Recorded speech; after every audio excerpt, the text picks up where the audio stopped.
On today's video, I'm going to show you how to make the crunchiest, crispiest roast potatoes you'll ever have. The perfect side dish, simple, delicious, and packed with flavour. Let's get started. For this recipe, I'm using Dutch cream potatoes. They're perfect for roasting because their starch content gives you the ideal balance of a crispy crust and a creamy inside. Now, if you can't find Dutch creams, you can also use Russet or Yukon Gold potatoes. Okay, to start, we're just going to peel our potatoes. You can lay down some baking paper. This is just going to help make it a little bit easier at the end when you've got all your potato peels. As you're peeling your potatoes, you can just see they just land on there and you can just wrap it up and put it in the bin afterwards. Just makes it a little bit easier and it doesn't dirty your chopping board as well.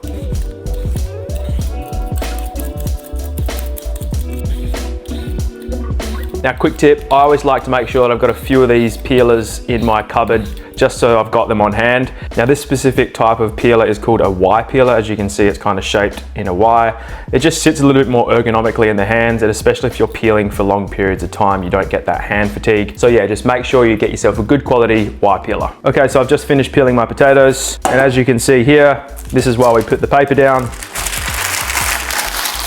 Nice and easy. Just make sure you don't leave your peeler in there and chuck that straight in the bin.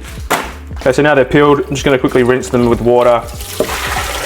Okay, so now we're gonna start cutting our potatoes. We're just gonna cut them into even sized chunks. This just helps them cook evenly and roast to perfection. And I find the larger chunks give you more surface area for those crispy edges.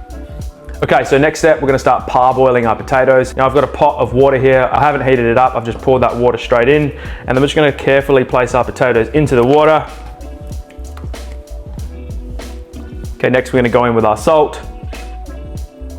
So placing them into cold water is gonna help them cook more gradually and evenly. If you're gonna place them straight into some hot water, you'll find the outside's gonna cook too quickly and the inside's probably gonna be raw. Place the pot onto the stove and turn the heat to medium. Let it gently come to a simmer, then set your timer for 10 to 15 minutes. You're looking for partially cooked, fork tender potatoes that hold their shape. So while your potatoes are boiling, you can preheat your oven to 180 degrees Celsius or 350 degrees Fahrenheit. Once done, drain your potatoes, then give them a slight toss to rough up the edges a little. This is going to help create a crispy and crunchy exterior when they're roasting. Then place them onto a tray.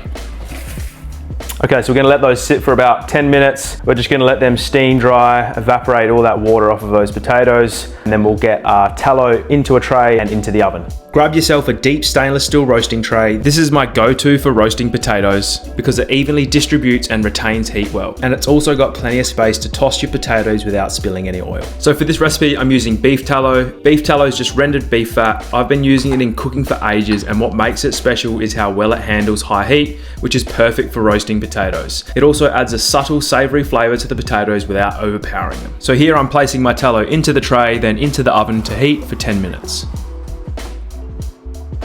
After the tallow has heated, carefully place the potatoes into the tray. Carefully tilt the tray, then use a spoon to scoop up the tallow and pour onto each of the pieces. This will help coat the potatoes before roasting. Now we're just going to pop them into the oven for 30 minutes. While the potatoes are roasting, you can get started on your rosemary herby salt.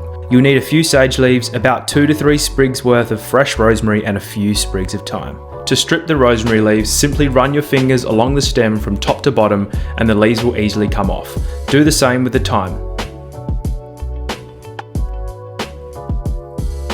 Okay, so I'm just going to roughly chop all those herbs up now.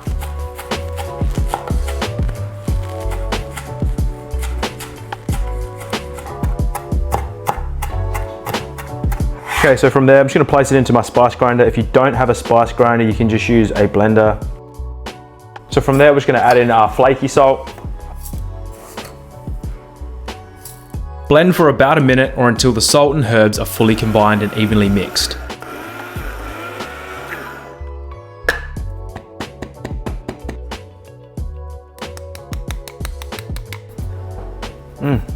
Smells so fresh. Once done, pour onto a tray to dry. Once it's slightly dried out, I'll store the rosemary salt in an airtight jar. This will stay good for around 3 months, so it's perfect for quick flavour boosts. I love using it on grilled meats, roasted veggies, or mixing it into marinades, and it's so perfect on these roasted potatoes. After 30 minutes, remove the tray and use a pair of tongs to flip each of the potatoes to make sure that they're evenly roasted.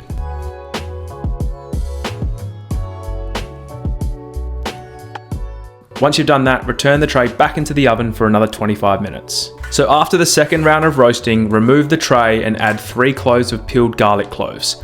Toss the potatoes gently to coat them in tallow one last time, then roast for a final 10 minutes or until the potatoes are golden and crunchy. Just make sure to keep an eye on the garlic to ensure it doesn't burn. When the potatoes are beautifully crisp and golden, transfer them onto a paper towel lined tray to drain any excess tallow.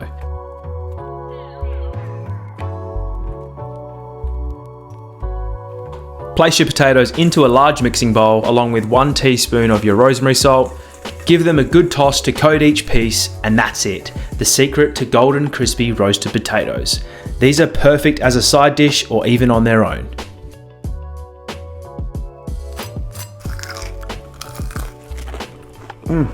Look at that. Crunchy on the outside, still soft and fluffy on the inside, and that rosemary salt tops it off. Yeah, they're good. And these here are always the good bits. There's always one crunchy bit that gets left on its own. These are the ones that people always fight over. That's why. Thanks for watching. If you enjoyed that recipe, drop me a comment below. Let me know if you try it. Subscribe if you haven't. I'll see you on the next video.